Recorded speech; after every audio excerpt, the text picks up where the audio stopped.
Hiya, welcome back to another episode of the Gen Z show. My name is Lakeisha, and as usual, I'm here with Forever Kemi Keys. Do I always have to remind you? Anyway, so today is another beautiful Saturday, and we have our beautiful guest in the studios. I think you can see some puppy rolling down here. Yeah. So we have a pet owner and then 2 vet officers, and you know why they are here, right? Because a lot of the Gen Zs have either cats or dogs. Me like this, I have snake. Wow. Yeah. We'll talk about that. So they have dogs. They have cats, they have dogs, they have other pets they keep at home. But how do you know if your pet is sick? How do you know if they are healthy? How do you know if they are happy or sad at home? We don't know. So today we've brought people here to talk about how pets are supposed to behave, right? Like when you have a dog, when they are sad, how do you tell if they are sad? When they are sick, how do you tell if they are sick? All of those things. So we're going to talk about it here on today's episode of the Gen Z show. But for now, let's go for a quick break. We'll be right back with the conversations.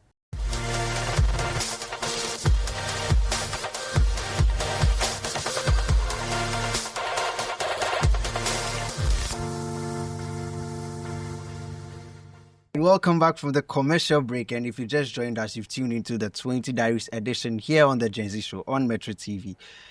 Today's topic or today's vibe is a bit different from the usuals, but we are going into social science. I want to call it science versus social media.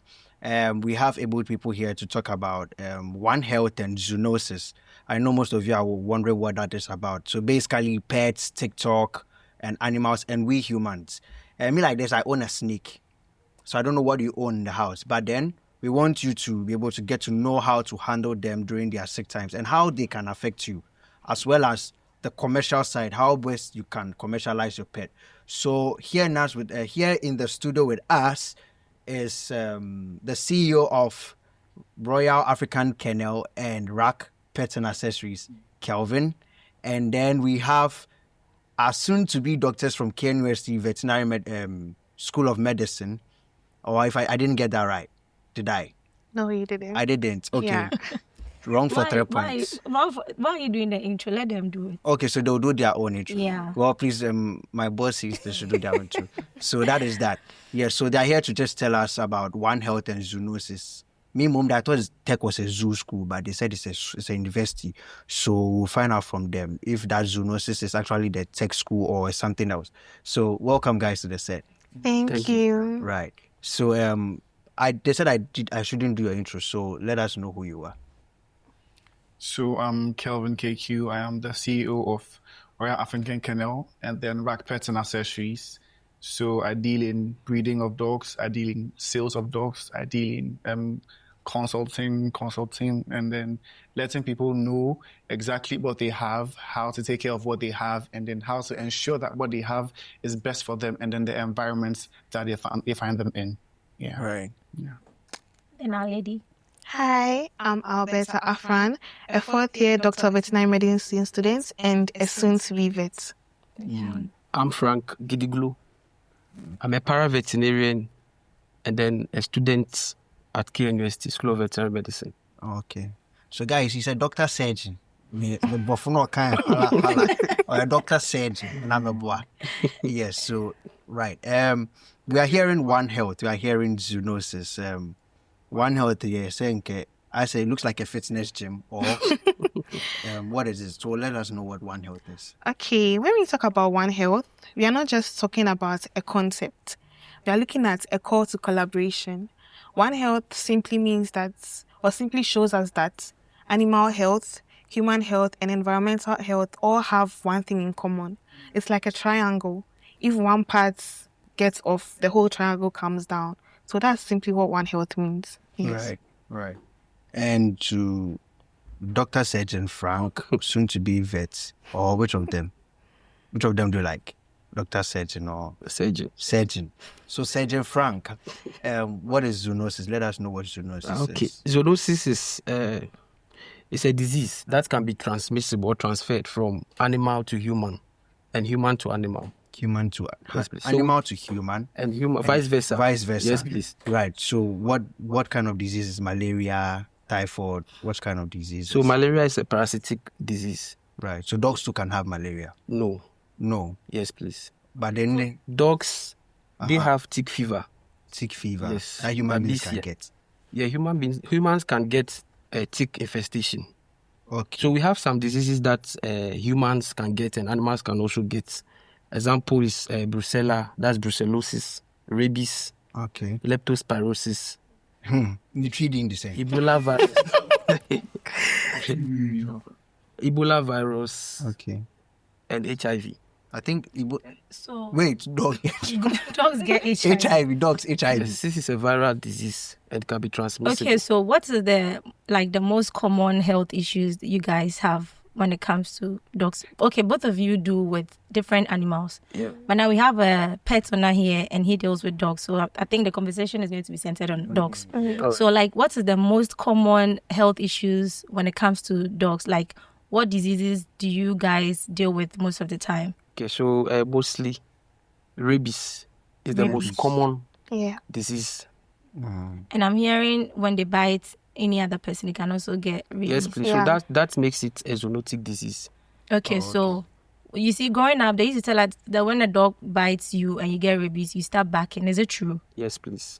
Human beings do bark. Yes, please. Yeah. They back. They do. Since the disease affects the central nervous system, so being transmitted to the brain. So when you get it, irrespective of where you've been bitten by the dog, you definitely get it. When So you you've come don't- across people barking Yes, please. in real life. Yes. Have it you seen curable? anything like? I have seen Rabies. You have. Rabies is not curable. It's a Oh. viral disease. Yeah. You can't cure a virus. You just do the symptom prevention. But you So can't when you cure get rabies. it for the rest of your life, you're going to be barking. It's not for the rest of your life. You even Yeah. live long. No. I imagine Kisha. Hi guys. Whoa! like I'm imagining the stigma, how your family is going to take it because cramming a cow. No, you see, that is why as pet owners, Yeah. we have to vaccinate our pets. Because when a dog with rabies bites you right now, that's the end. There's nothing anyone can do. about And as human beings, you're also supposed to vaccinate ourselves. Uh. Yes. So we have the post-exposure vaccines and then the pre-exposure. So when you take the pre ones, that one is like the normal, when you take like yellow fever, polio vaccines, like that. So when a dog bites you, because you have that vaccine, you're taking that vaccine, you are not really going to get affected, but you still have to go to the hospital. Yes. Okay. So yeah, let's come to you. You don't deal with the scientific side. You have to do with the dog themselves. Yes, so I do a little bit of that. I'm studying animal biology and conservation science. I'm a fourth-year student in the University of Ghana. Okay. The best Because I was about to You ask. know, The you best know, school. you It's in the know. best school. Can never be. Can never be. Can never be. That is in the best school. Can you say something? We'll come back to that, come back to that, fight. For now, let's be demure on the show. Thank you. Surely, So you are CEO of Royal African Kennel. right, and you Yeah. do just dogs. Yeah, what just dogs. what inspired you to be a CEO of? So I've always had my way with them, with dogs. I'm sort of a dog person. I don't do very well with other animals, with cats, with snakes. I don't do well with crocodiles. Yes, I just do well with dogs. You know, I'm a dog person. So I have some sort of a connection with them.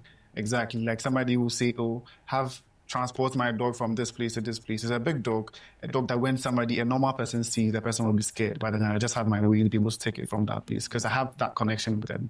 Exactly. So that's just it. That just started it. Yeah. That just started it for me. Yeah. Gen Zs, you are deaf connecting your heart with. And then somebody's connecting their heart with dogs. You know. Well, I want to ask. I saw something in recent times on TikTok where people are using their pets for skits, commercializing, and I realized that I don't know what Ghanaians want to watch, but even the dog has followers on TikTok Yeah. more than human beings will be doing quote unquote. That's right. What is it with pet social media money making as a pet owner? So you see, the whole thing about social media is the whole thing that is making people the money. So you make the money from getting the views, the likes, the comments, and the shares. And then you are able to get people to do that because you are putting out things that they like. Now we are created in such a way that we have connection to these things that God gave us. Say the pets, we have the dogs, you have the cats, and the like. And then somebody sees Bambi. Bambi is a toy poodle.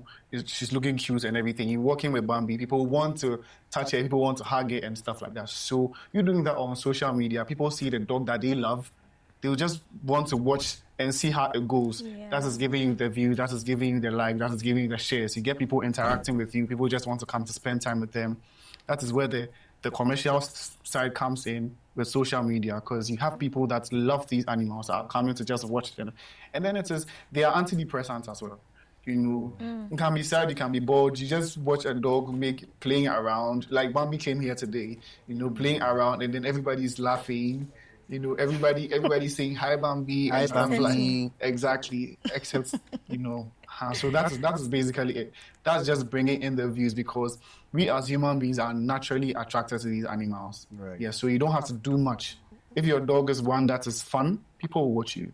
That's how it is. Yeah. So before we move away from social media, I want to find out from our soon-to-be doctors, how best can social media play or what role can it play in educating people on these zoonotic diseases, I would put them. Okay. What role does social media play? Oftentimes in the Gen Z era, we've been seeing them using dogs for skits, dogs telling us how they feel when they're at home. How best can you integrate using your pets to explain zoonotic diseases on social media for us? Okay. So, for instance, let me use Bambi as an example. Bambi is a vaccinated dog. She's fully vaccinated, up to date. When I go on social media with Bambi, I can educate people by saying that Bambi is a fully vaccinated dog. The moment I vaccinate her, I am not in danger, and she's also not in danger. Right. Do you get it? Because the moment she gets any disease, I'm going to go through some emotional frenzy, because I have gotten this emotional attachment to the dog. So when I go on social media, I can just let them know that vaccinating your dogs doesn't only keep them healthy, but also keeps you healthy. Do you get it? And aside even the zoonosis, when I go on social media, I can tell pet owners that there are some types of foods that you're not supposed to give to your pets. Something like chocolates. You can't give a dog chocolate because they are toxic to dogs a lot. They can kill your dogs. Really? Oh, really? Yeah. Chocolates can kill your dog. So Wait, what type of dogs? Is it this ones or the local ones? the big chocolate ones? is toxic to all dogs. My local dog, All dogs. All dogs. So, but All we dogs. have dogs who eat cake and And cake, yes. popcorns and So there are we are in a technical world, we are in a technological world.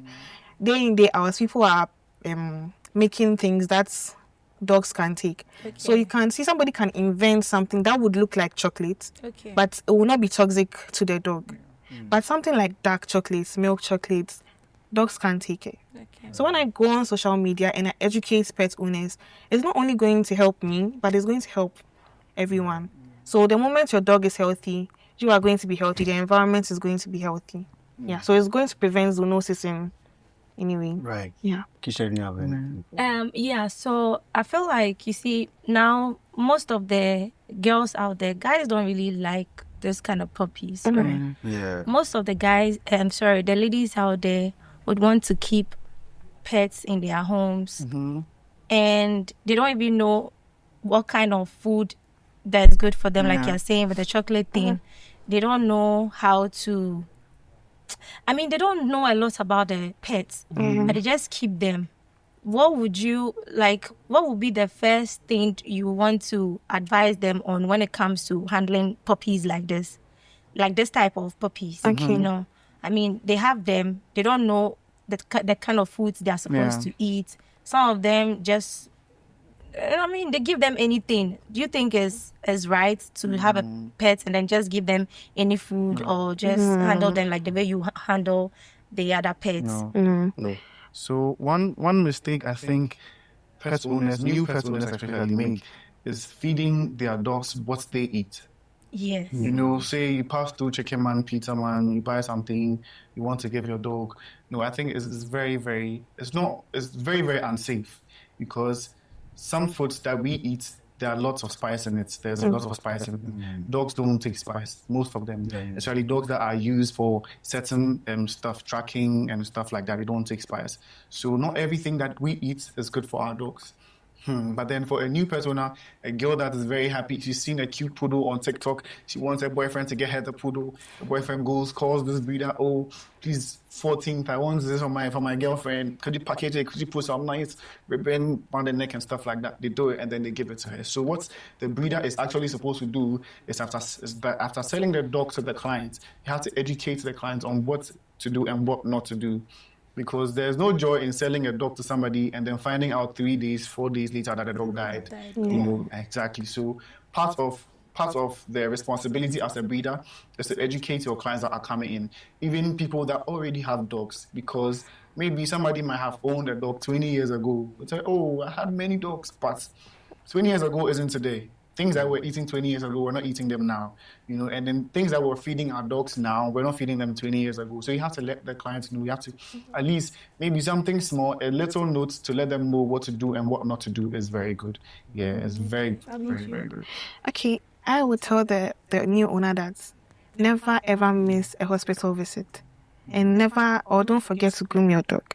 Okay, so Yeah. like, that brings you to this question. You see, human beings are supposed to do like random checkups like every month. Or so how long do we have to take to check up on a dog? Okay, so for the checkup, you see, in the animal aspect, we call it prophylaxis treatment.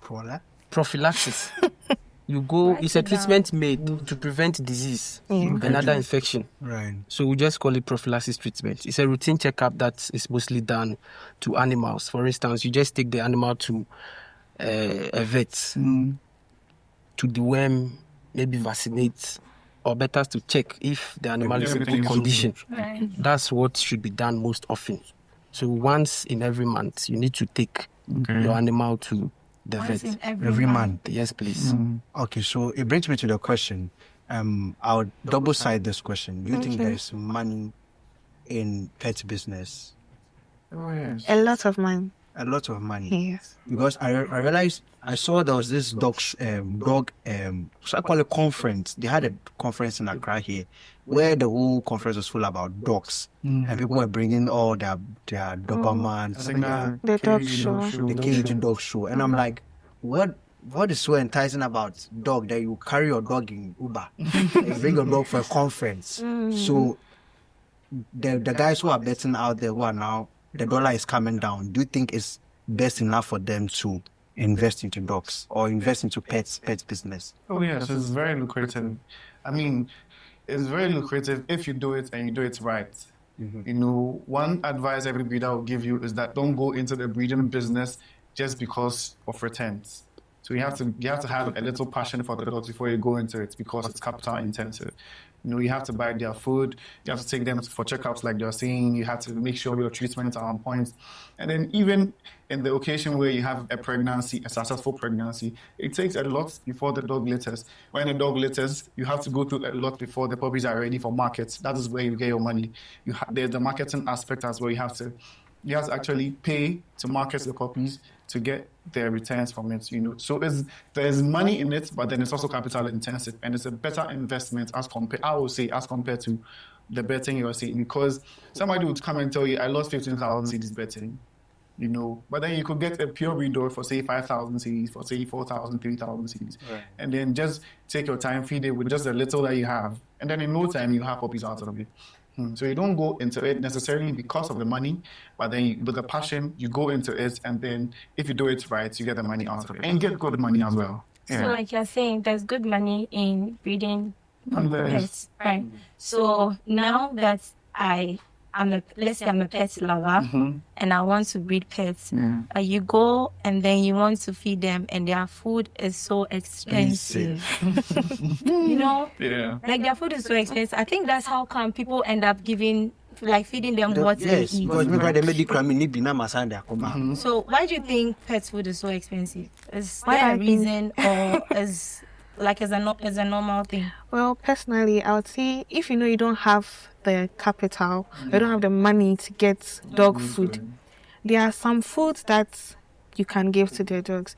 Okay, there is this TikToker. She's a US-based TikToker. Her dog is a pit bull. It's called Rain. She doesn't feed her dog with dog food. She prepares rice with no sauce, just rice. She fries quail eggs or normal chicken eggs, and then she gets chicken, but she steams the chicken or she boils it, but with no spice or anything. You can give it to the dog as long as there's nothing toxic in that food. Okay. It's perfect for the dog, so you don't have to break your bank to feed the dog. Yeah. Alright. Okay, so I have this question for you. We are in Ghana here. You've seen that the dollar is dropping. I know as a CEO like you are enjoying. As veterinaries or vet doctors, do you think that there's a gap between the mainstream line of health educate, like health communication of culture? So every day we see they'll say HIV is real, use condom. They'll say yellow fever, menstrual so menstrual month. Then they'll tell you do that. But how often do we see the same thing in the veterinary aspect of health for dogs? We hardly see on TV the same way they announce daily that go and get this, get your polio test, COVID time, go and get vaccine. Yeah. How often is also that for dogs? And how often should dogs be vaccinated? Okay, so we mostly do that. Mostly we conduct mass anti-rabies vaccinations. Sometimes we do it for free. Sometimes we subsidize the prices for clients to come and vaccinate. Yes. And also we create awareness as well, and we sensitize about dog bites, age preventions and control. Yeah. So for the vaccination aspect, you see, Bambi is a foreign dog, and foreign dog, the temperament or how in Africa our zone is different from like those up there. Yes, my country people. So we have special vaccines for these foreign breeds.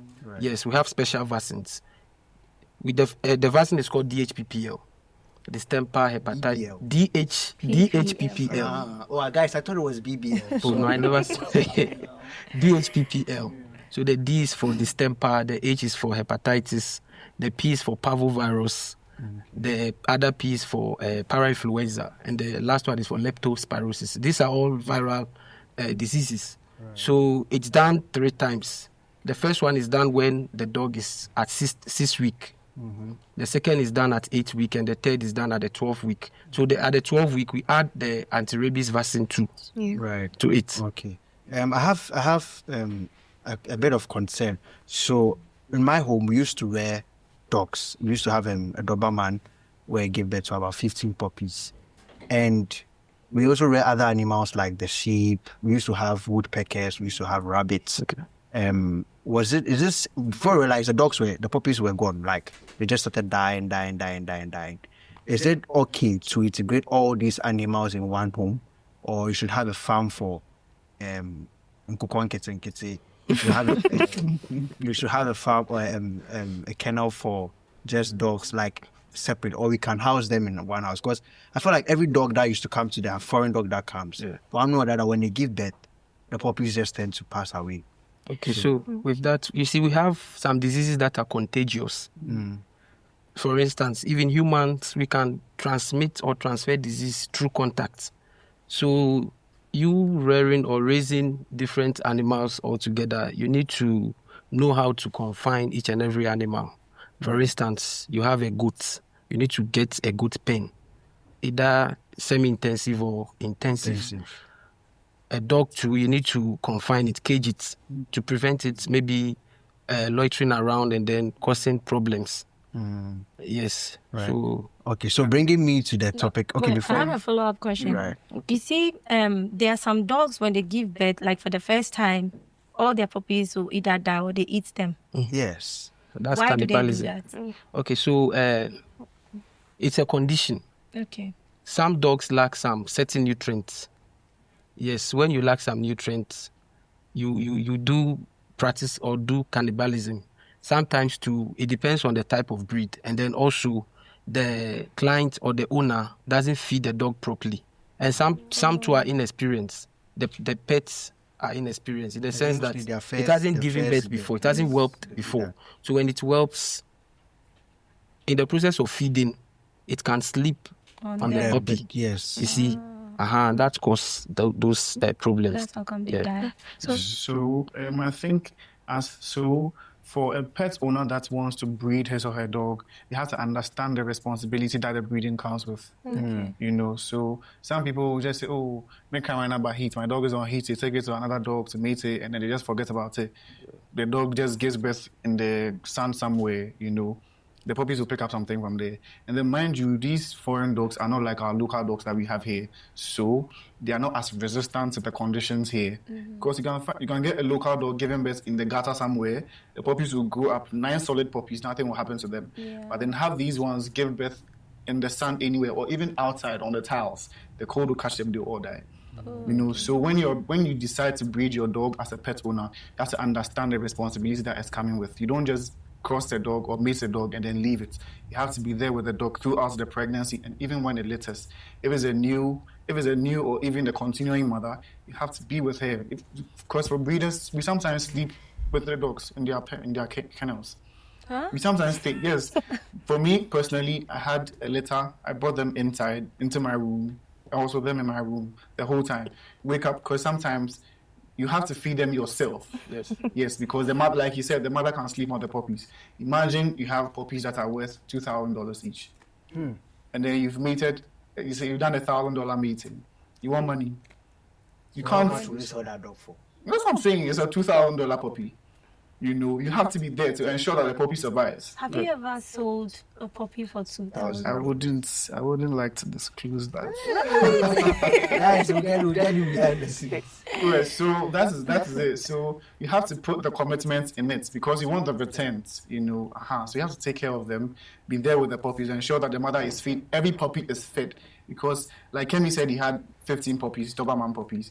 If you are not there, how would you know that the 13th puppy has fed? You wouldn't know. And then it will fade out and die because it's not feeding. Maybe the other ones are stronger than it, they are feeding more, you know. So you have to be there when you decide to mate a dog, you have the responsibility, take care of it throughout to be able to sell and make the funds. Okay, so do you think it's right to have sleep in the like with your puppy on the same bed? You know, there's some girls, they don't mind. Puppies be licking their faces, they'll be kissing them. You go and kiss your boyfriend. Right.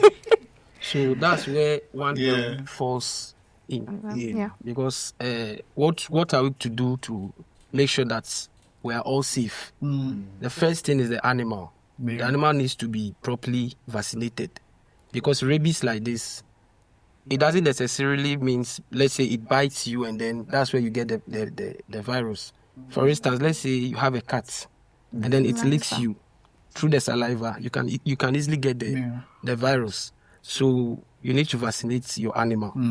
Make sure your environment is clean and tidy enough to prevent other pathogens to invade. And then you, the human, what to do to prevent to get a disease is for you also to make sure that you also vaccinate yourself, or better still, you are also in a good condition.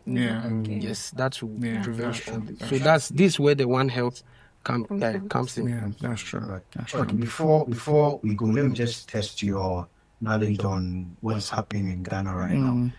We've seen that the current government is saying that 3 billion I